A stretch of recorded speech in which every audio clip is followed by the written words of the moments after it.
E se você é engenheiro, arquiteto, na verdade qualquer um é, que tem uma impressora de papel em casa, precisa fazer algum documento, alguma coisa do tipo, é interessante ter uma impressora 3D também.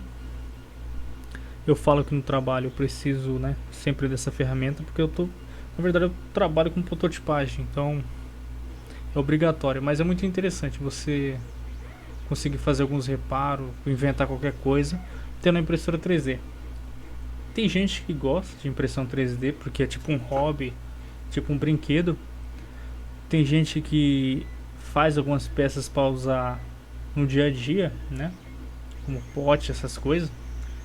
Tem gente também que usa para na questão de serviço, então suporte de máquina, suporte de cabos, você consegue imprimir segmentos de esteira porta-cabo, consegue imprimir assim, se o teclado seu quebrou uma tecla, você consegue imprimir uma tecla, cara, é muito interessante isso.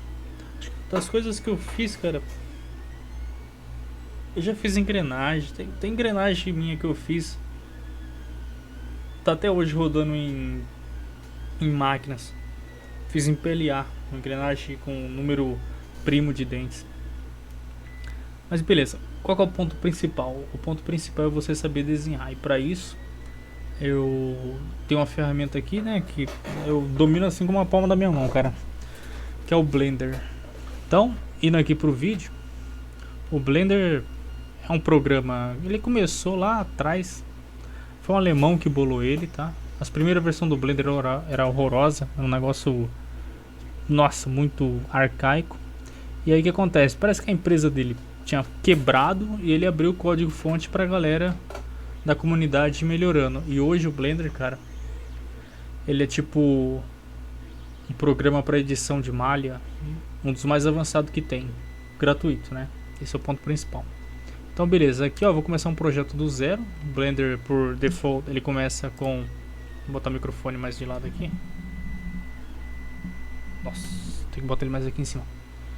Normalmente o Blender começa desse jeito. Bem aqui onde estou apontando o mouse, você tem o wireframe, né? Se você clicar com o mouse 3, você tem esse... Calma, deixa eu dar uma pesquisada. Como aparecer os comandos no Blender. Na verdade eu não faço ideia do que eu vou desenhar, o que eu vou falar pra vocês hoje, tá? Eu só vou ensinar os comandos básicos e a gente... Edit Preference Add-ons, Request Keys. Então aqui ó, eu vou baixar um addon para aparecer as teclas, aí fica mais fácil de vocês entenderem. Edit Preference. Vou mostrar como usar o Blender. Então quando o Blender entra, todas as versões de Blender, tá? Comparado com outros softwares como Fusion 360 ou SketchUp, SolidWorks, parece bastante com Fusion. O Blender é confuso pra caramba, cara. O Blender você tem esse monte de, né, configuração, sabe? Isso aqui é a primeira vez que você olha esse negócio, não faz sentido algum. Então, qual que é a ideia aqui? Como a gente vai fazer... Vou falar bem o que o Blender faz, tá? Aqui você tem um modelinho default, aqui é um cubo. Se você quiser deletar ele e vir adicionar o outro aqui, ó, malha, mesh, né? Se você quiser adicionar um plano, você vai ter um plano. Se você quiser adicionar um cubo, você vai ter um cubo. Beleza. Essa bola que vocês estão vendo aqui, esse círculozinho colorido, se você clicar Shift e o botão direito do mouse, você arrasta para onde ela quiser. O que isso aqui faz? Isso aqui é o cursor. Então, se eu colocar o cursor aqui, os objetos vão iniciar a partir dele. Então, se eu colocar o plano, ele vai aparecer aí. E se eu adicionar qualquer outro objeto, né, ele vai aparecer aí. O cursor ele é visual, tá? Então ele é num... Às vezes você colocou seu mouse no lugar, ele aparece em, tipo assim, em um ponto diferenciado, por exemplo, ó, que eu coloquei no canto, ele pegou.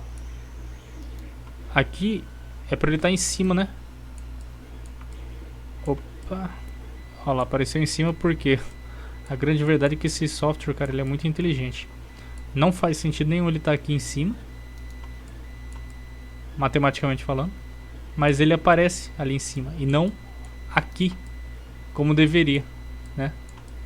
Então assim, a primeira coisa que eu vi no Blender é que ele é muito inteligente. É um programa muito avançado assim, sabe? E tudo isso foi feito pela comunidade, né? A Blender.org existe, né? Ela funciona com base em doações assim. Mas, cara, é um baita de um programa. Se eu apertar Tab, eu entro no modo edição do objeto. Então eu consigo adicionar outros objetos. Tipo, essa esfera. Como é que é o nome dessa esfera aqui? O pessoal chama de Icosphere, né? UV-Sphere. Se eu clicar aqui nesse Move, tá vendo? Essa setinha aqui, ó, você vai conseguir mover eles no eixo. E essa metodologia de movimento aqui é normal assim no Fusion, no SCAD da vida. O SketchUp tem um pouco disso também, isso é bem natural dos programas. A gente tem também outros tipos de objeto que a gente consegue adicionar aqui, por exemplo, o cilindro, né? Aqui nessas opções eu consigo aumentar a quantidade de vértices. Não é uma boa prática, mas você pode deixar até travar seu PC aqui, filho. Cabe bastante coisa.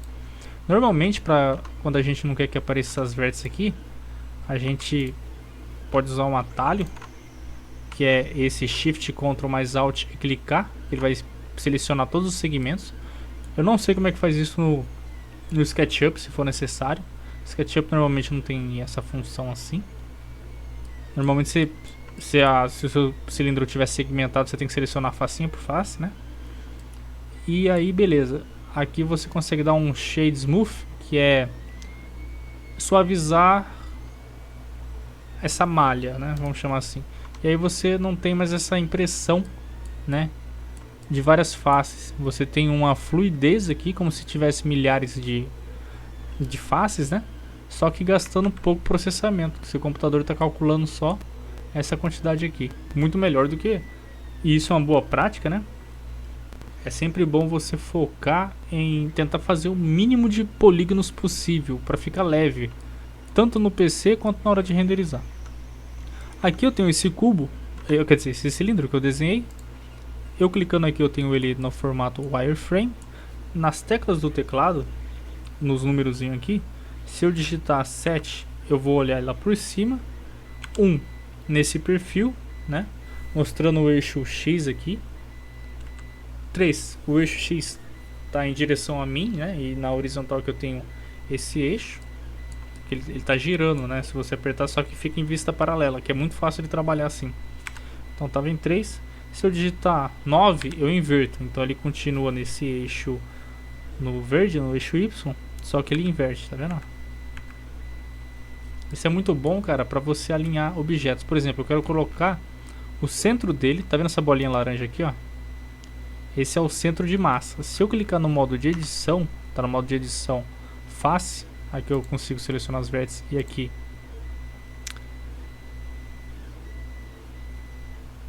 vértices, na verdade, são os pontos. Esse aqui são os pontos, ó. Arestas são as linhas. E as faces são as faces aqui de fato. Então, isso aqui é uma coisa muito importante, é a base do Blender, pra vocês aprenderem. Voltando lá, eu quero pegar o centro dele aqui, né? E colocar no meio. Se eu fazer isso nessa visão ortográfica aqui, é muito difícil, porque eu não consigo alinhar o eixo X vindo no mesmo ponto zero da minha câmera. Então eu aperto 5, eu tô em vista paralela. Eu vou deixar aqui mais fácil para ver. Tá vendo? Isso aqui é paralela. A característica da paralela é que se, por exemplo, eu tenho um cubo aqui, ó, esse comprimento que aparece no meu monitor é o mesmo desse cara aqui. Entendeu? Essa é a vista paralela. A vista ortográfica, a perspectiva, né? Essa linha aqui, ela fica menor por causa do ponto de fuga. E o ponto de fuga é aquele ponto zero, né? Que você conhece já em arquitetura, em desenho, né? Tem muito disso. Tá vendo que a linha ela vai pro ponto zero ali, ela forma um ângulo fechando? Isso é a vista de perspectiva. Esqueci o nome. Mas vocês entenderam, a paralela é essa. E para que serve a paralela? Para você conseguir alinhar. Então eu aperto 1. Vamos deixar no modo wireframe aqui. Mas não precisa também, você pode deixar assim. Clica no objeto, essa bolinha laranja é o centro de massa do objeto. Então, às vezes, o centro de massa ele não vai estar no meio. Às vezes você pegou o objeto e movimentou. E aí o centro de massa fica onde? Aqui. Para você trazer ele de volta, sem, porque fazer isso aqui, às vezes você não consegue acertar. Não fica perfeito, sabe? Para trazer ela de volta, tô dando Ctrl Z aqui para voltar. Você pode vir aqui em setar a origem pro centro de massa, pro cursor. Pro cursor ele vai parar aqui onde está o cursor. Então se eu deixar o cursor lá, ó, set origin do cursor, então ele vai. Se eu quiser deixar no meio da massa de novo do objeto, origin to center of mass surface, e aí você bota ele onde estava no começo. E aí você consegue deixar no ponto zero de novo aqui o objeto. Então é o básico do Blender isso. Beleza. Agora um pouco sobre, vamos ver, a parte frontal do Blender. Tem uns formas de rotacionar. Eu normalmente não uso essa ferramenta aqui porque é muito clique, né? Eu vou dar bem mais clique. O Blender, cara, o ponto principal desse software é os comandos. Então, por exemplo, você aperta R, você rotaciona para onde você quiser. Fica uma rotação meio boba, né?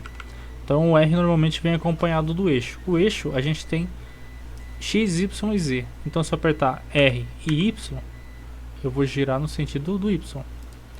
Se eu apertar R e X, eu vou girar ele no sentido X. Para ficar mais fácil de exemplificar, eu vou pintar essa superfície, adicionar um novo material, adicionar outro, porque esse material aqui é o material do objeto inteiro. E aqui eu vou deixar ele um azul. E eu venho em Assign.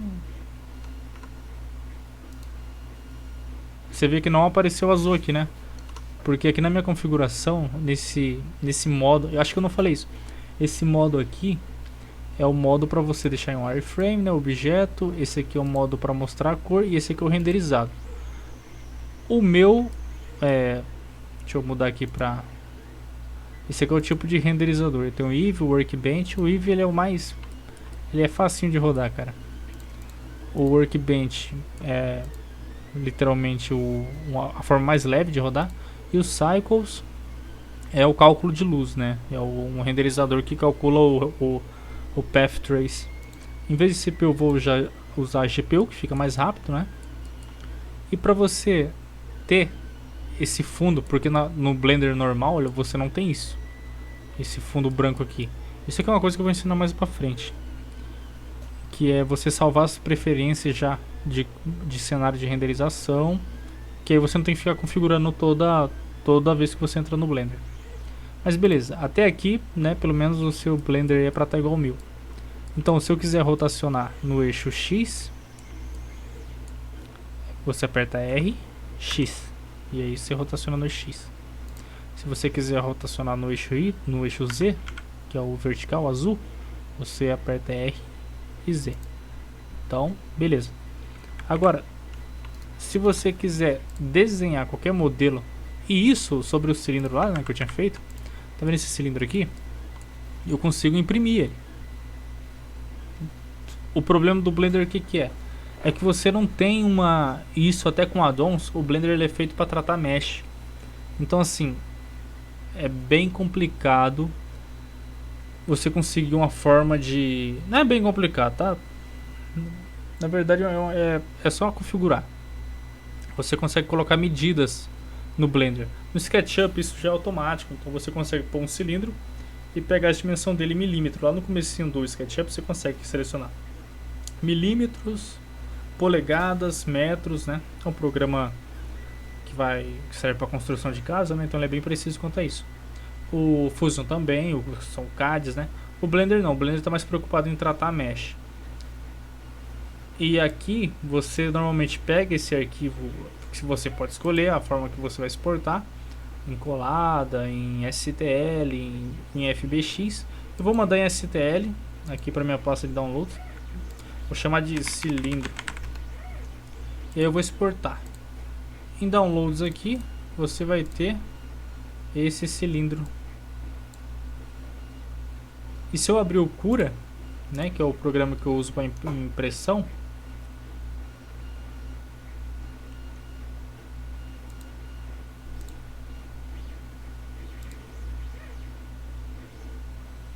Vamos ver aqui.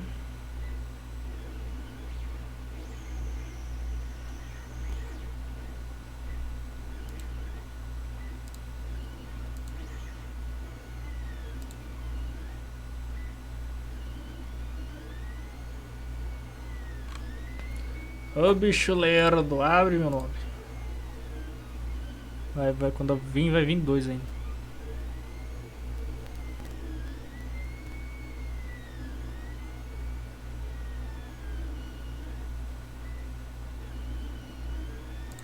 Então enquanto o cura tá abrindo, o que mais dá pra falar de painel frontal do Blender?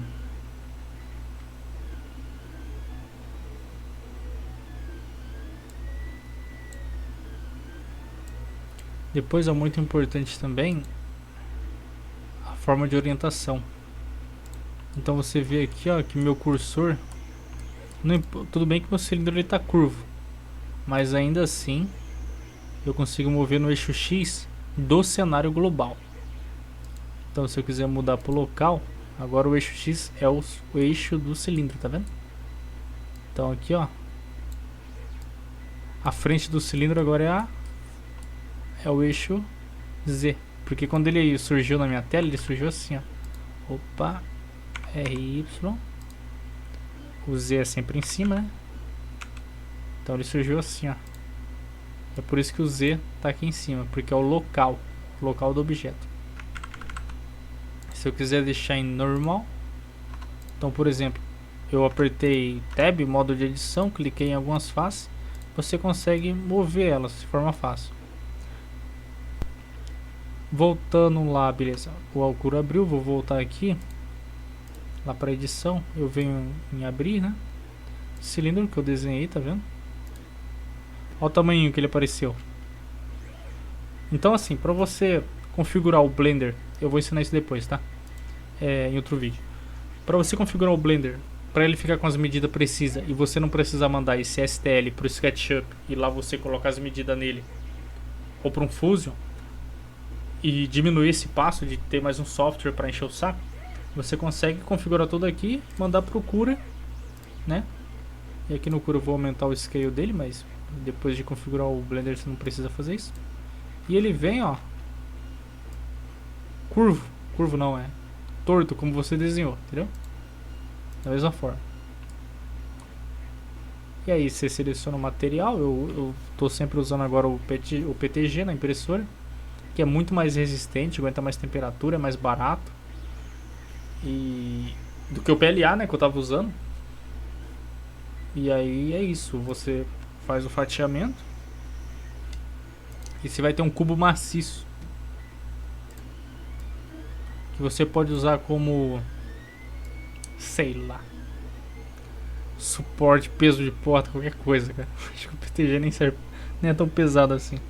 Mas beleza, falando em, pô, pra que eu vou usar isso? Pra que eu vou... O Blender é um software mal complicado, é que nem tocar violão. Começa penando pra caramba, a curva de nível super chata de começo, e daqui a pouco, que você pegou uma ferramenta ou outra, você começa a deslanchar, né? Esse vídeo vai ficar por aqui, 23 minutos, cara. Depois eu falo mais sobre, tá? Depois não, essa semana, talvez amanhã, sábado, domingo, eu vou trabalhar nisso. Eu vou mandar mais vídeos sobre. Mas assim, é muito importante o Blender porque ele não faz só isso. Ele faz muita coisa, faz animação, faz renderização. Você consegue fazer praticamente fotos aqui. Você consegue dar vida aos seus projetos, na verdade, tá? É um baita de um programa. E eu vou dedicar esse final de ano pra lançar esses vídeos, né? Espalhar esse conhecimento. Acho que é uma coisa importante aí pro pessoal. Valeu, esse vídeo fica por aqui, galera. Mas amanhã eu vou trabalhar mais nisso, fazer mais coisas. Valeu, obrigado.